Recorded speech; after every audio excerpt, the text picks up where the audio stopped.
Ladies and gentlemen, Mr. Cropper here. I suspect we should talk for a minute about Romanticism in philosophy, Romantic philosophy, and the concept of Romanticism. Now, I'm not going to go over a bunch of Romantic philosophers or Romantic writers or anything. It is a term that is not very well understood, and I didn't understand it for years when I was first studying philosophy. Romantic brings up ideas of, girls and boys kissing and flowers and stuff. This has nothing to do with it. I'm going to contrast Romanticism against tragedy. There were only 4 great tragic writers. 3 in ancient Greece, Aeschylus, Sophocles, and who else, I can't remember. And then there was Shakespeare. 4 of them. 4 great tragic writers. That's it. And I'm going to contrast tragedy with Romanticism. In tragedy, as Edith Hamilton says in The Greek Way, she says, tragedy requires that the characters climb to great heights. And she says that was what was unique about Greek literature, was that individuals were able to climb to a great height. Most other historical literature throughout all societies before and after the Greeks didn't regard the success of an individual or the failure of an individual as a particularly interesting story, or important, not important story. The Greeks did regard it as extremely important, the question of success and failure. And Oedipus is a good example of that. Omen says that he's going to kill his father and marry his mother, so they tie his feet together and leave him on a hillside. A peasant finds him, raises him. He ends up encountering the king on a road, kills the king, is taken into the town, marries the king's wife, and finds out later, Tragic, absolutely tragic. But he went from being a peasant's son to being the king. And then he had to fall again. So tragedy requires great heights.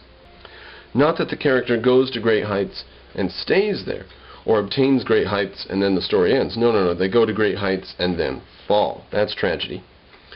Romanticism is not the opposite of tragedy. It's the opposite of tragedy only if, let's put it like this. There's a scale, a balance here, with junk literature and crap on this end. Hemingway's maybe right here. Here's the center. Over here we've got another balance beam out like this maybe. Romanticism and tragedy are on this end, good literature. Now, I think we might even put Romanticism a bit further towards the good than tragedy, because Romanticism involves, now here's the essence of it, Romanticism involves man, or humans, having a choice in the universe. And often tragedy doesn't. Oftentimes tragedy is the exact absence of choice. No matter what the person did, it was going to turn out this way. No matter how they tried, no matter how good they were, and no matter how much they deserved whatever, still it turned out this way. That's tragedy. And Romanticism has the option of choosing. An interesting romantic novel, romantic again, not in the sense of kisses and flowers, but romantic in the sense of viewing man as a great being with a lot of potential. An interesting one is Crime and Punishment. You have to call that romantic because Raskolnikov chooses what he does, and he actually chooses to commit murder. And one of the most horrific scenes in all of literature is when he commits the murder and you're with him in the room. And he thinks that possibly it's okay to commit murder because this old woman is a money changer and a borrower or whatever, and she violates all kinds of rules of Christianity, and why would it be bad for him to kill her? He's a moral monster, but he had free will, he had choice, and he was aspiring to prove something to himself or to the world. I think to himself. I don't know, you read the novel. It's actually been over a decade since I read it, but it is a really stirring novel.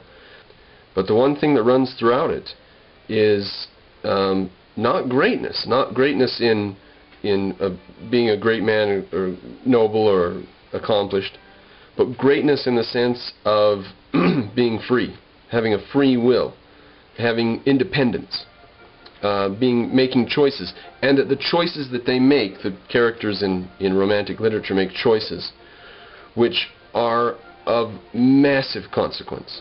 Like, for example, in Victor Hugo's Les Miserables, I don't recall exactly what the choice was that he made. It was a very small choice.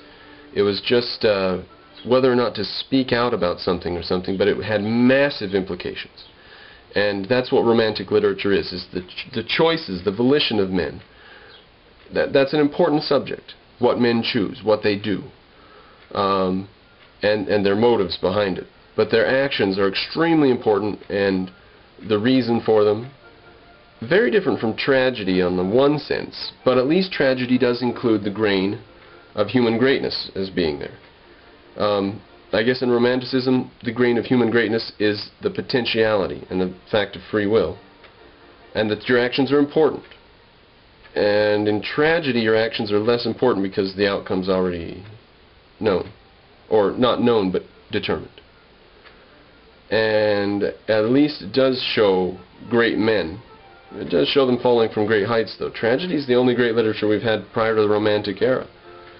And the revolt against Romanticism is disturbing, but refreshing in a way. Ayn Rand said she's called a romantic realist. I was going to say it's refreshing in a way because the Romanticists didn't deal with real problems. They made humans seem grand, great, but they didn't write novels for their own day as a rule. One exception is, I believe, Victor Hugo's 93, which I haven't read. That's an exception in Romantic literature, but usually they didn't deal with everyday problems. They dealt with things far removed from their everyday lives.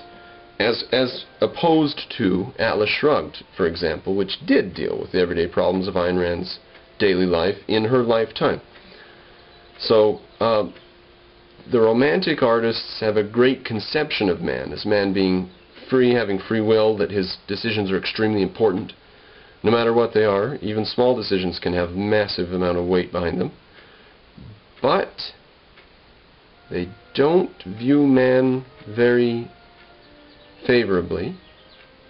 They didn't view their writing and their thinking as so important as to be important. They didn't think it was so important that it should address anything, that it should actually speak to anything, any real problems. Only large philosophical problems. And that's fine. Not every novel has to be, a handbook on how to solve problems. But the Romanticists could have done a little bit better on focusing on reality, and I guess that's where we need to take it now, ladies and gentlemen. We need a school of fiction writing in the future, now and in the future, that will put the focus on human decision-making as extremely important, and the results of those decisions and the motives for those decisions as being of prime importance, and obviously eject every basic principle of tragedy, except for the fact that man can rise to great heights. And we're going to call it romantic realism? Is that a good term for what it should be? Everyone's got a novel in them. In most cases, that's where it should stay, as Chris Hitchens says. And I might have one in me. And in fact, those who do recreate a new version of literature, a new romantic realist literature, will be taking part in a rather romantic struggle.